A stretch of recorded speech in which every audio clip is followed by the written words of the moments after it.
മറ്റു വാർത്തകളിലേക്ക് കടക്കുമ്പോൾ സംസ്ഥാനത്തെ ക്ഷേമ പെൻഷൻ വിതരണത്തിലെ പ്രതിസന്ധി ഇന്ന് പ്രതിപക്ഷം നിയമസഭയിൽ ഉന്നയിക്കും. അടിയന്തര പ്രമേയ നോട്ടീസാകും വിഷയം സഭയിൽ വരിക.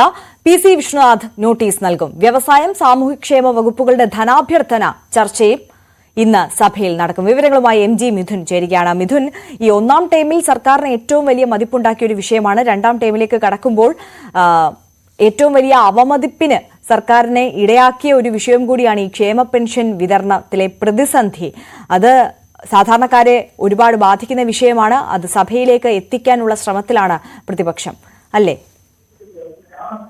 ആര്യ, ഈ ക്ഷേമ പെൻഷൻ വിതരണത്തിലെ പ്രതിസന്ധിയാണെന്ന് പ്രതിപക്ഷം നിയമസഭയിൽ ഉന്നയിക്കാൻ പോകുന്നത്. സഭയിലേക്ക് കൂടി ഈ വിഷയം ഉയർത്തിക്കാണിക്കാൻ പ്രതിപക്ഷം തീരുമാനിച്ചിരിക്കുന്നു. മാസങ്ങളായി ക്ഷേമ പെൻഷൻ മുടങ്ങി പതിനായിരക്കണക്കിന് പേരുടെ ജീവിതം വഴിമുട്ടി നിൽക്കുന്ന സാഹചര്യം അടിയന്തര പ്രമേയത്തിലൂടെ പ്രതിപക്ഷം ഇന്ന് സഭയിൽ ഉന്നയിക്കുക. പി.സി. വിഷ്ണുനാഥാണ് അടിയന്തര പ്രമേയത്തിന് നോട്ടീസ് നൽകുക. ക്ഷേമ പെൻഷൻ മുടങ്ങിയ വിഷയത്തിലൂടെ സർക്കാരിന്റെ ധനകാര്യ കെടുകാര്യസ്ഥ തുറന്നു കാട്ടി പ്രതിപക്ഷം സഭയിൽ ശക്തമായ പ്രതിഷേധം ഉയർത്താനാണ് തീരുമാനമെന്നാണ് മനസ്സിലാക്കാൻ സാധിക്കുന്നത്. നമുക്കറിയാം, സംസ്ഥാന സമിതിയിൽ പോലും ഈ ഒരു ക്ഷേമ പെൻഷൻ വിതരണം വലിയ രീതിയിൽ തെരഞ്ഞെടുപ്പിൽ വലിയ രീതിയിൽ സിപിഎമ്മിന് തിരിച്ചടിയായ എന്നുള്ളൊരു വിലയിരുത്തലിന്റെ പിന്നാലെ കൂടിയാണ് തരത്തിൽ ഈ ഗഡുക്കളായി നൽകാൻ ഒരു തീരുമാനത്തിൽ എത്തിയിട്ട് പോലും അതുപോലും കൃത്യമായി നൽകാൻ സംസ്ഥാന സർക്കാരിന് സാധിച്ചിട്ടില്ല എന്നുള്ളതാണ് ഏറ്റവും കൃത്യമായിട്ടുള്ള കാര്യം. ഒപ്പം തന്നെ സാമ്പത്തിക പ്രതിസന്ധിയിൽ വലിയ രീതിയിൽ ഉയർന്ന സർക്കാരിന് ഇത് വലിയ തിരിച്ചടിയാവുകയും ചെയ്തു. തെരഞ്ഞെടുപ്പിന് പുറമെ പാർട്ടിക്കുള്ളിൽ തന്നെ വലിയ രീതിയിൽ ഈ അവമതിപ്പുണ്ടാക്കുന്ന തരത്തിലേക്ക് പോയി സർക്കാരിന്റെ പ്രവർത്തനം എന്നുള്ളൊരു വിലയിരുത്തൽ കൂടി സിപിഎം സംസ്ഥാന സെക്രട്ടേറിയറ്റിലും സമിതിയിലും ഉയർന്നതിന് പിന്നാലെ കൂടിയാണ് ഇപ്പോൾ പ്രതിപക്ഷം ഇത് സഭയിലേക്ക് ഉന്നയിക്കുന്നത്. സ്വാഭാവികമായും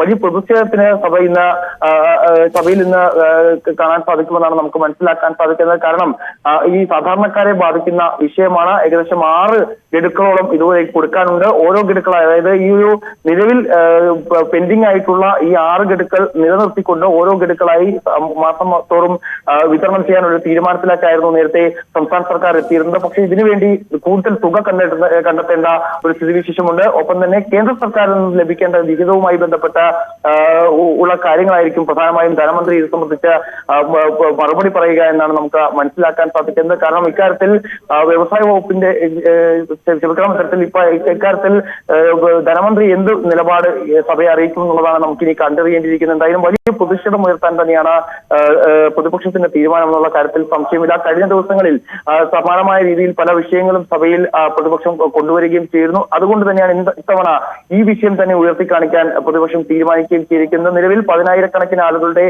ക്ഷേമ പെൻഷൻ വിതരണം മുടങ്ങി അവർക്ക് വലിയ രീതിയിൽ പട്ടിണി അനുഭവിക്കുന്നുണ്ട്. അതിൽ കൃത്യമായ ഇടപെടൽ സംസ്ഥാന സർക്കാരിന്റെ ഭാഗത്തൊന്നും ഉണ്ടാകുന്നില്ല തുടങ്ങിയ കാര്യങ്ങളാണ് സഭയിൽ പ്രതിപക്ഷം ഉയർത്തിക്കാണിക്കുക. ഇതിൽ അടിയന്തര പ്രമേയത്തിന് അനുമതി വേണമെന്നുള്ള ആവശ്യം സ്വാഭാവികമായും വരും. ഇത് ചർച്ച ചെയ്യാൻ സംസ്ഥാന സർക്കാർ തീരുമാനിക്കുമെന്നാണ് നമുക്ക് കണ്ടറിയേണ്ടിയിരിക്കുന്നത്. സ്വാഭാവികമായും നമുക്കറിയാം, കഴിഞ്ഞ ഈ ഒരു സർക്കാരിന്റെ കാലയളവിൽ നിലവിൽ ഈ 8 വർഷ കാലയളവിൽ ഒന്നാം പിണറായി സർക്കാരിന്റെയും രണ്ടാം പിണറായി സർക്കാരിന്റെയും കാലയളവിൽ തന്നെ 7 അടിയന്തര പ്രമേയത്തിന് അനുമതി നൽകിയും അത് ചർച്ചയ്ക്കെടുക്കുകയും ചെയ്തൊരു പശ്ചാത്തലമുണ്ട്. ഇത്തരത്തിൽ സാധാരണക്കാരായ ജനങ്ങളെ വലയ്ക്കുന്ന തരത്തിലുള്ള വിഷയമായതിനാൽ സ്വാഭാവികമായും ചർച്ചയ്ക്കെടുക്കുമോ എന്നുള്ളതാണ് നമുക്കിനി കണ്ടറിയേണ്ടിയിരിക്കുന്നത്. എന്തായാലും കൃത്യമായ മറുപടി സംസ്ഥാന സർക്കാർ എന്ത് നൽകും ഇതിനെ പ്രതിരോധിക്കാൻ എന്നുള്ളതാണ് നമുക്ക് ഈ കണ്ടറിയിരിക്കുന്നത്. സ്വാഭാവികമായും ഈ കേന്ദ്രത്തെ പഴിചാരിയുള്ള രീതിയിലുള്ള ഒരു പ്രതിരോധമായിരിക്കാം, അല്ലെങ്കിൽ അത്തരത്തിലൊരു കവചമായിരിക്കാം സംസ്ഥാന സർക്കാർ ഇതിനെതിരെ ഉയർത്തിക്കാണിക്കുക എന്നാണ് നമുക്ക് മനസ്സിലാക്കാൻ സാധിക്കുന്നത്. 10 മണിക്കാണ് അടിയന്തര പ്രമേയം സഭയ്ക്ക് മുന്നിലേക്ക് വരിക.